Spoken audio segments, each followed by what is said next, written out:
Let's talk about ganja. Mari bicara ganja.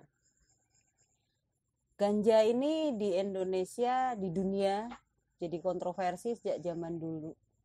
Zaman penjajahan, zaman Majapahit, sampai sekarang.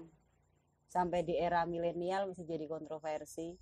Karena apa? Karena tanaman ganja ini dianggap berbahaya oleh undang-undang narkotika, dan di sisi lain banyak penelitian di negara-negara maju menemukan bahwa ganja ini banyak manfaatnya dari sisi kesehatan, dari sisi ekonomi, bahkan sudah digunakan sejak zaman dulu kala untuk alasan spiritual sebenarnya ganja ini.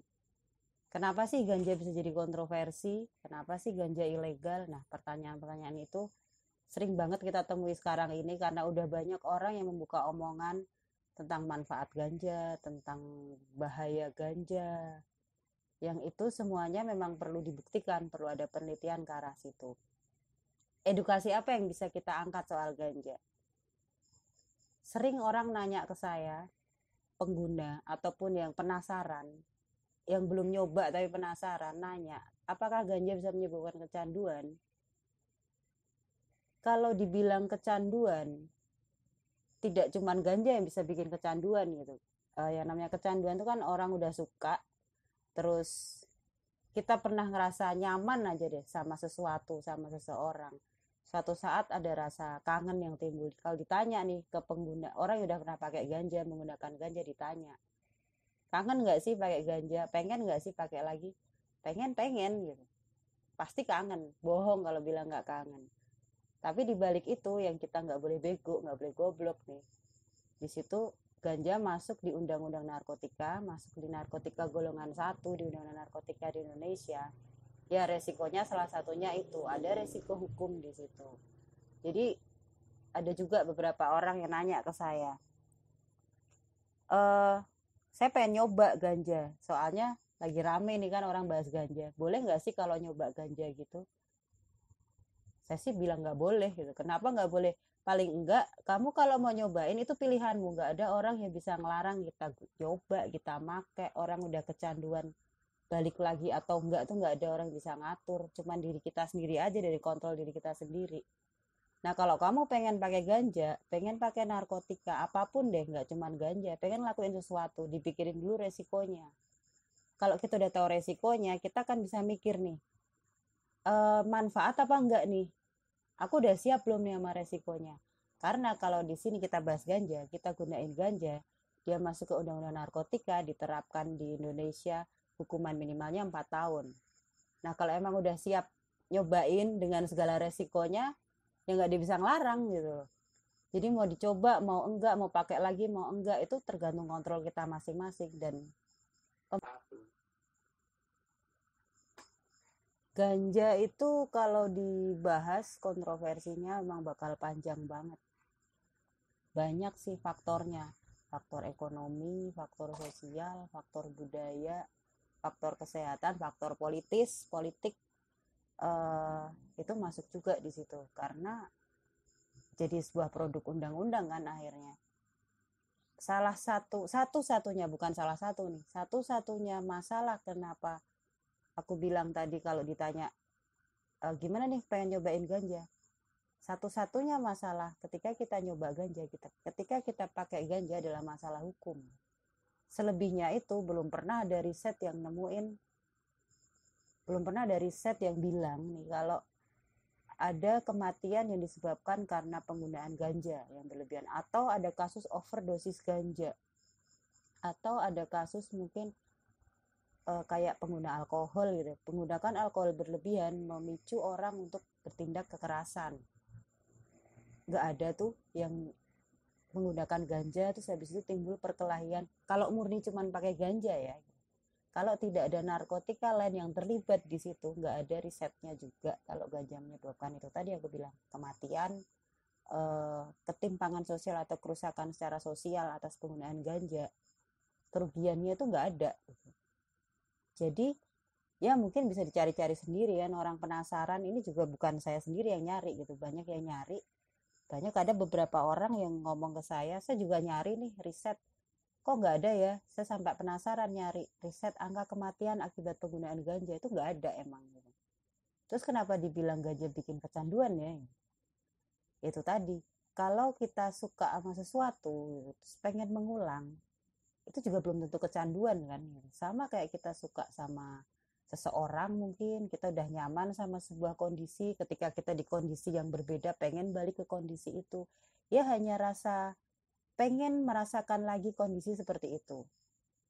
Jadi kalau dibilang kecanduan, yang namanya dampak kecanduan tuh kalau dia nggak make, dia nggak bisa ngapa-ngapain, dia harus butuh satu zat ini untuk bisa melanjutkan hidup, untuk bisa membuat hidup seperti normalnya yang dia inginkan. Ganja nggak bikin kayak gitu.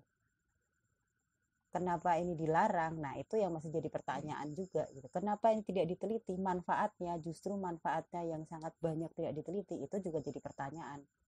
Dan kalau dibilang siapa yang bisa jawab, ya kita harus cari bareng-bareng gitu tentang jawaban itu.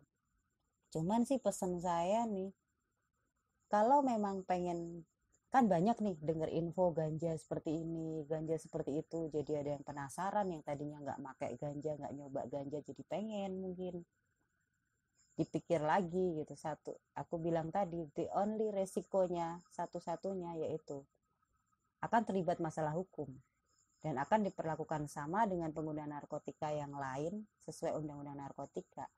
Jadi kalau kita pengen sesuatu, gak cuma pengen pakai ganja sih, kita menginginkan sesuatu, paling nggak kita belajar dulu, harus tahu resikonya itu apa. Jadi nggak cuma pengen lakuin, resiko pikir belakangan. Ya kalau resikonya bisa nanggung, kalau nggak berani nanggung gimana dong? Kalau emang pengen pakai ganja, pengen nyoba, resikonya bukan kecanduan tuh tadi ya, sanggup nggak, siap nggak, misalnya sampai ketahuan, ketangkep, terus nanti dihukum sampai 4 tahun minimal ini, atau bahkan pegang barang bukti tapi nggak tahu harus gimana. Jadi minimal ketika kita pengen nyoba sesuatu, mencoba ganja nih, kita tahu dulu nih, ganja itu resikonya apa ya, resiko hukumnya apa ya, udah siap belum ya saya dengan resiko hukumnya. Kalau emang nggak siap ya nggak usah gitu, toh apalagi buat kalian yang udah bukan di posisi remaja, usia remaja labil gitu ya, yang nggak nyoba-nyoba, itu penasaran itu bukan selalu diselesaikan dengan coba-coba gitu kan, masih bisa mikirin resiko dampak ke belakangnya, dampak di belakangnya itu nanti seperti apa. Dampak kesehatan memang nggak ada gitu, nggak ada yang bisa membuktikan bahwa itu ada dampak kesehatan, jadi gila atau apa, riset juga belum ada yang membuktikan itu, tapi dampak hukumnya itu pasti akan ada. Sebenarnya masih banyak nih soal ganja yang bisa dibahas, yang sering dibahas, yang bisa jadi selama ini jadi kontroversi. Ada soal undang-undang narkotika yang di Indonesia hubungannya dengan itu ya, terus hubungan tentang penelitian-penelitian ganja yang udah ada, kandungan apa aja yang di ganja itu yang bisa bermanfaat buat kesehatan, buat ekonomi, buat industri. Itu nanti bisa deh kita bahas di lain judul kali ini gitu. Kita akan let's talk about apalagi nih nanti setelah ganja, apa sih yang bisa diambil edukasinya dari ganja. Kita akan bahas lagi soal itu tadi ya, ada di ganja itu ada kandungan THC, ada kandungan CBD.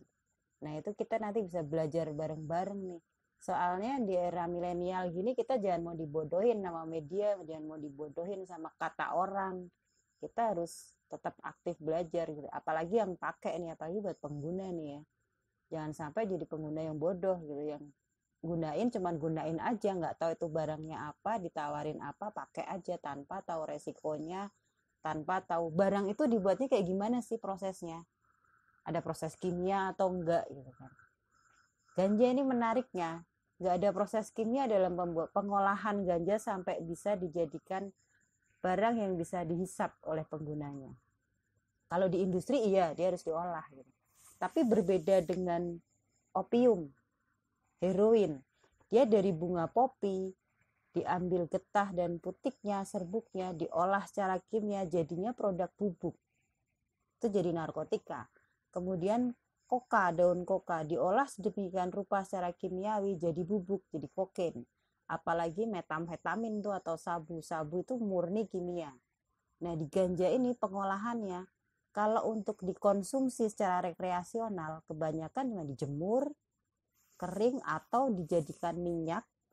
Jadi tidak ada proses, meskipun memang semua bahan ada kandungan kimianya, teh juga ada kandungan kimia, kopi juga ada kandungan kafein, nikotin pada tembakau, teh juga ada tein kalau nggak salah, semoga nggak salah. Di ganja itu ada kandungan THC, tetrahidrocannabinoid, dan ada CBD yang bisa digunakan. Itu kalau CBD tinggi itu THC-nya turun lebih rendah, itu bisa ada proses kimianya sendiri untuk memisahkan itu. Jadi banyak deh yang bisa kita bahas soal ganja dan bisa dilihat di nanti video-video yang lain dari sini.